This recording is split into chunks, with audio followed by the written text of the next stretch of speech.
For this video, I'm going to look at different shades of green. It was actually a friend who said that she was really enjoying her painting journey, but she still struggled with greens. You can go out and buy a lot of greens already mixed, you know, in the tubes, etc. But I do like and prefer to make my own. So this is just a little idea, and if you fancy taking a bit of time to do this, it's mixing a colour chart just of greens. Now I've had a little dig in my box and I've just dug out all the yellows that I have, and then I've done the same with the blues. So they're all different makes, they're all different qualities, but they're all different shades of blue and yellow. And what I've done, I'll just move these over here, I've done a chart. Now you'll see that it's a grid, and so I've got 6 colours.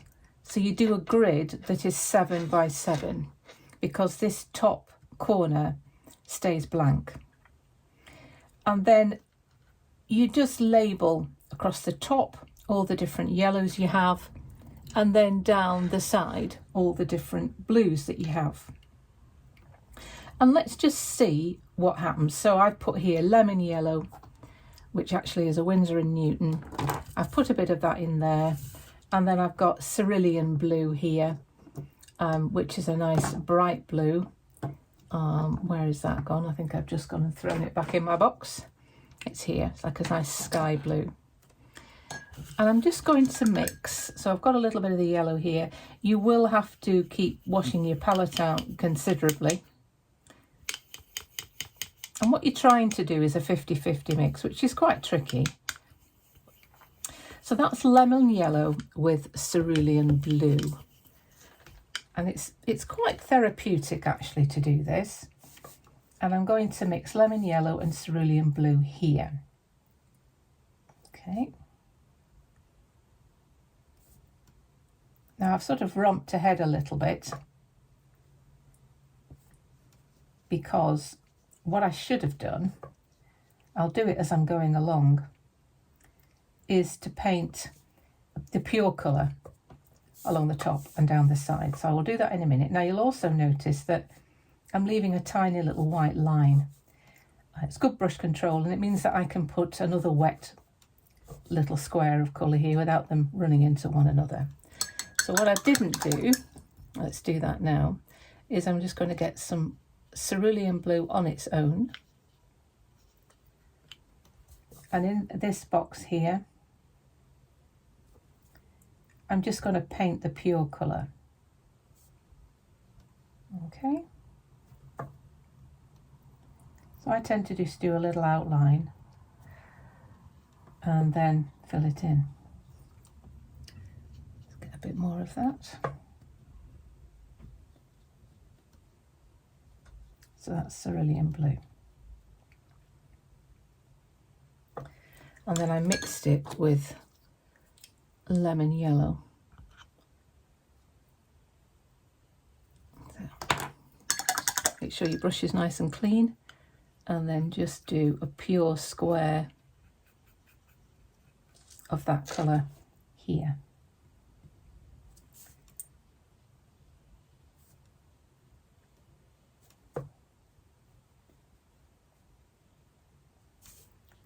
Okay.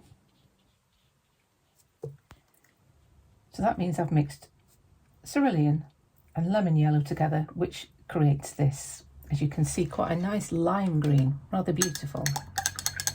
And then we will do the same with the next one. So I've put gamboge yellow. Somebody actually gave me a lot of these colours. They're not the colours that I normally use, as you can tell. I have to get my teeth on this one. Yeah, what's it? Don't do this at home sort of thing. Well, that's quite a mustardy yellow, isn't it?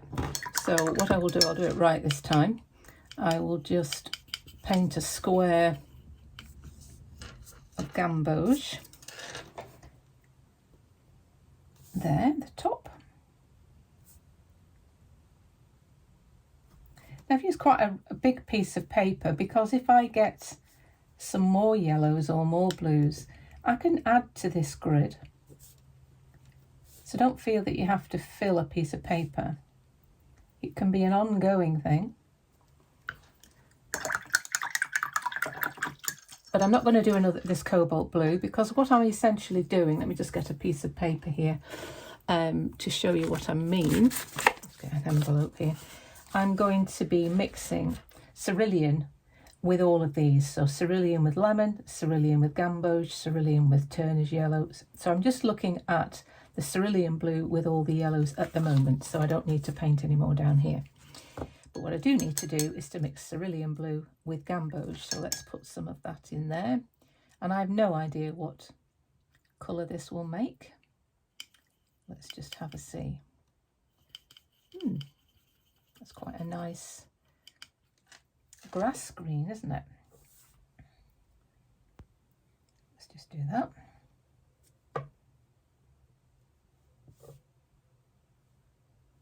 Okay. And then let's carry on. So then I've got Turner's yellow, no idea what this is. Oh, that's when I just get that wrong. Turner's yellow, this one. No idea what Turner's yellow is. I say I was given this. Oh, it's quite an opaque colour, that. It's almost like, what do they call it? That Naples yellow, that's the one. Looks a bit like that. Right, Turner's yellow. I quite like that. And I know this takes time, but it's something you can do, you know, when you've got the radio on or a podcast that you're listening to. You could just lose yourself in this, and it's quite interesting to see the colours as they emerge, new colours. And then you've got it forever. Let's put some cerulean blue in there.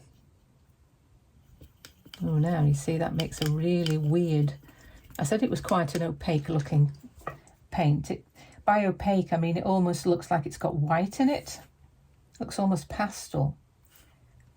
So if you're wanting to work with transparent watercolours, I don't think this is going to be a colour you would use. But if you wanted an opaque colour that would sit on top of, you know, maybe a darker colour, this could be the one. Okay, I can see the difference there. You can see the paper through here. That is quite solid. Okay, cadmium yellow next, which is the one I use most of the time. So I know exactly what this will look like.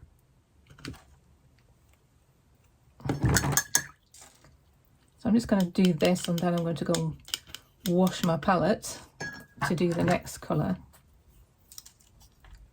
So you could say that oh God, that's run out actually. You could say that it wastes a bit of paint, but it's worth it,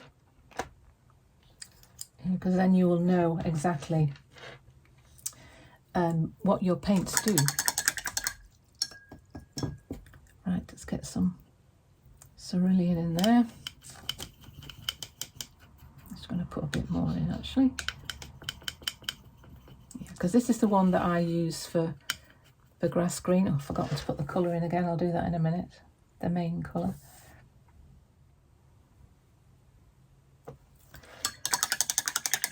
I should just be able to pinch a little bit of that without being contaminated. I'll pop this in here. It's a very versatile yellow. It's the cadmium. I use this mainly in my watercolour paintings. It's the one that I always have in my box. Now it'll be interesting because I'm going to use two slightly darker yellows. It is a yellow, but it's beginning to turn more to the brown side. The next one certainly will be. So let's just paint some yellow ochre in here first of all. And then add some more cerulean blue. And then put in some, now what we've got here, that's an olive green, isn't it? It's quite great, that. Quite opaque again, because yellow ochre is definitely an opaque colour. I think you'll have found in some of my other videos about opaque and transparent colours. So if you're not sure about those, then just go back and look at some of the tips that I've done over the last few months, as one a month. And I will have talked about how to test whether a colour is transparent or opaque, because it is good to know that, particularly if you're layering colours, because if you layer lots of opaque colours one on top of the other, you will eventually get mud. But that's a nice olive green.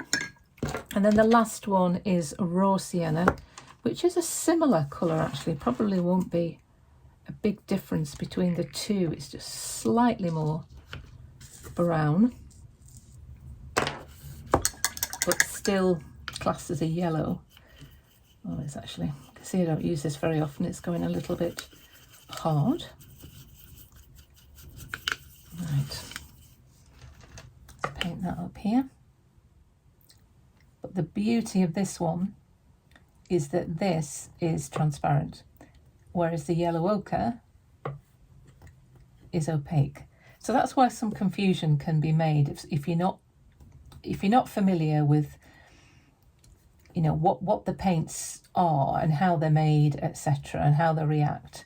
Then you could think, oh, that looks like the right colour I'm looking for, and you could just grab it and then find that this is going to come very muddy, whereas that one is really, really clean. So even though they're the same shade, they have two different qualities. One's opaque and one's transparent. So let's just put the last bit of cerulean in here.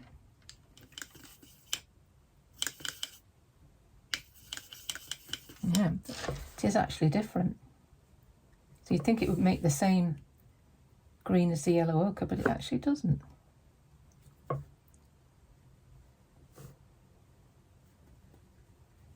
What would you call that then? I don't know.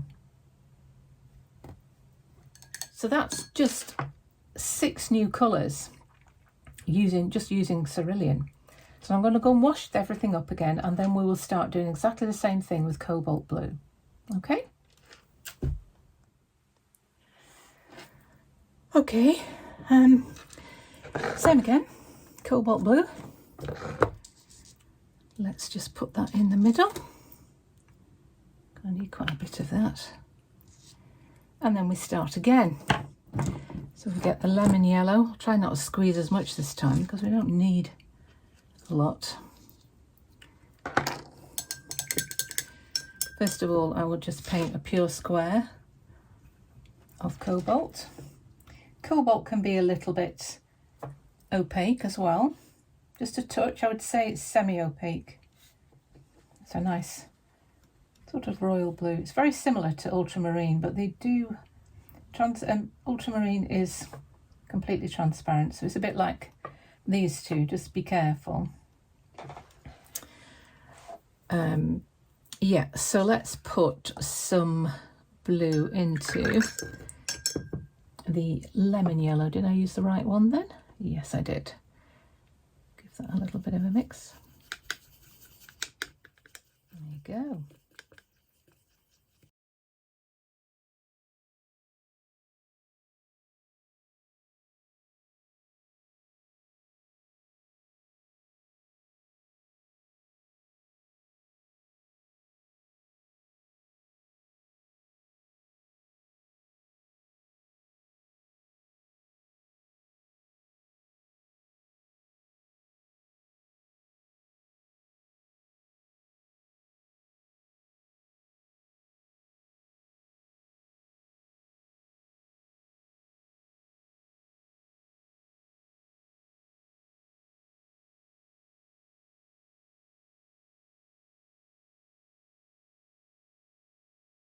To go and wash my palette again, but it's just a very interesting exercise.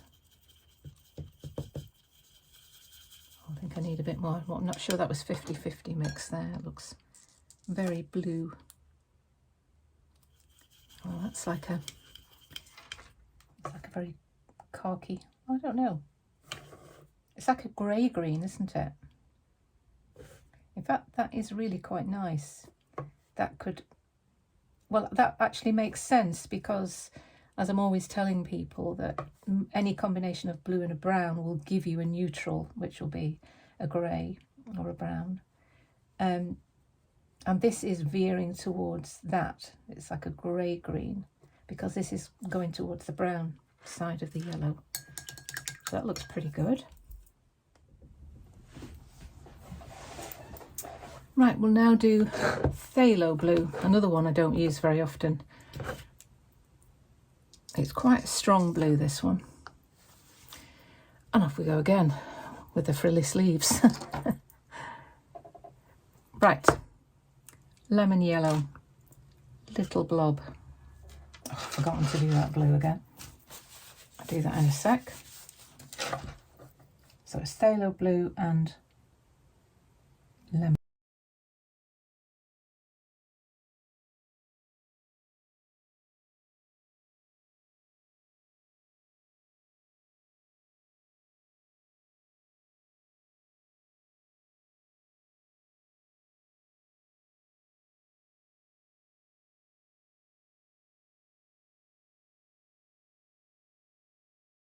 Needs a bit more.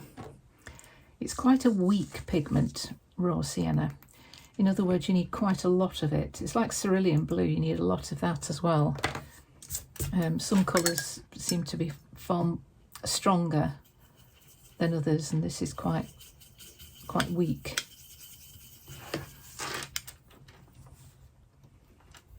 That's good. I'll just go and change my palette. Where are we up to? We are up to ultramarine now, which is, oh, my favourite blue. I use this all the time. I should have shares in it. I'd hate to think how many tubes of ultramarine blue I've actually gone through over the years. Right, back to the beginning. Windsor yellow. Equal amounts. A bit more water. Oh, I've gone and done it again. I keep forgetting to do the pure square. My memory. It does worry me sometimes. And for every picture that I do, you know, I do this thing called a P process. Once again, I've done that in past videos. What colour were we doing there? Raw sienna. Yeah, which is like a design sheet for every picture. And I mix my palette of colours that I'm going to use. And I keep all of those as well. So I have a really big bank of reference for lots of different colours that I can look for if I'm struggling in the future.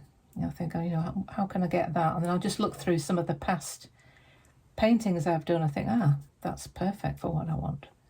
And it saves a lot of time in the long run. Even though this takes a lot of time to do, it will save a lot of time eventually. Stop that trial and error. Right, I'm back, and it's Prussian blue now. So let's do that first square. I've actually remembered. Got wet hands. This will be a very bright blue as well, or strong blue. In other words, you'd have to be careful how you used it. You know, it could dominate your picture. Oops. I really am going to get these sleeves in this paint. Right. That's nice. Gamboge.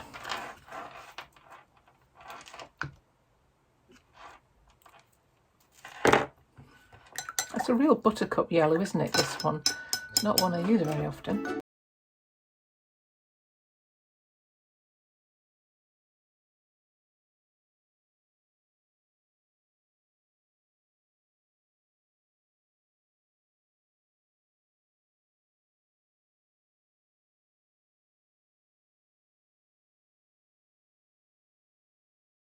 And finally, indigo. Now this is like a real navy blue, really.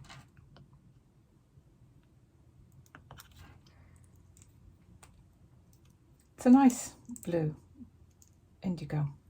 Particularly when you're painting the sea, you get those lovely deep, you know, dark, deep colours that you see. Right, last lot, lemon yellow. Oh, I've done it again, haven't I? I keep forgetting this square. Get carried away.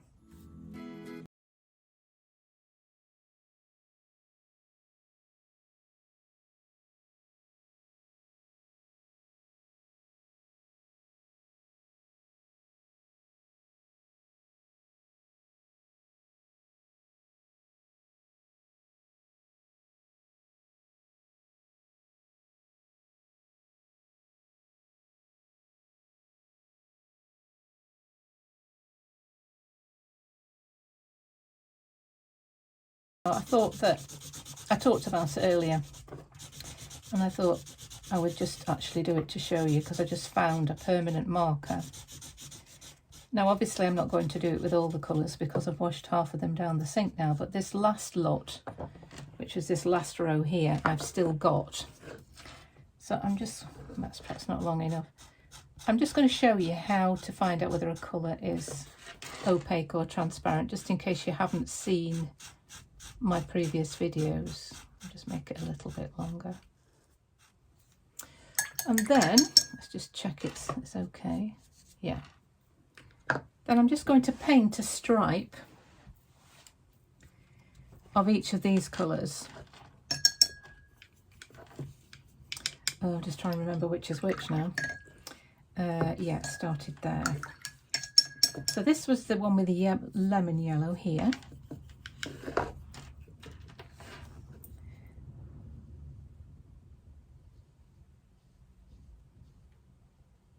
And I'll explain what I'm doing in a sec.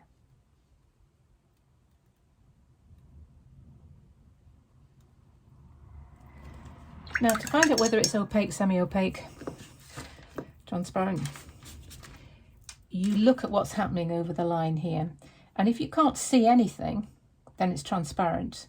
Now I can see a tiny, tiny hint there, but I would say that that was pretty much transparent. So lemon yellow and indigo is a transparent colour. Then we had the gamboge. Just make sure I've got all these the right way around. This is the gamboge one. Once again, I'd say that was transparent. But then we've got this turner's yellow. And I'm fairly certain I know what will happen here. Now, can you see that?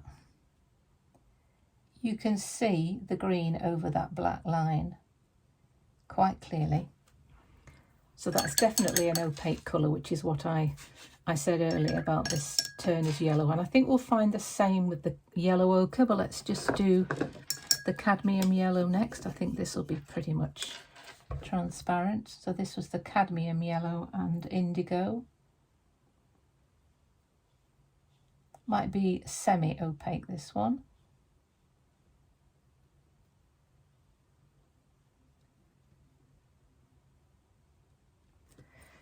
We'll have a look at them when they're all dried. And then yellow ochre. I'm fairly certain what will happen here too. And then the final one is raw sienna.